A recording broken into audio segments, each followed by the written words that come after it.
Nairobi wote inaenda mpaka Dar es Salaam, kutoka Nairobi wote inaenda Lang'ata. But wale watu wako Fort Karanja hapa hawana maji.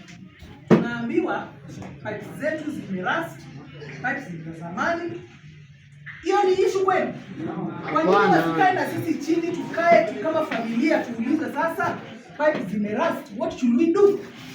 We are supposed to sit down and consolidate na tuseme hizi pipes they need to be replaced na kila court iwekewe mita ya maji na walipe maji, si ndio? Kila mtu aweze kupata maji. Kwa hivyo mimi nikipata hiyo nafasi nikifika, because we need to look for priorities. What are our priorities? Maji ni kitu moja ambaye ni muhimu sana kwa maisha yetu, si ndio?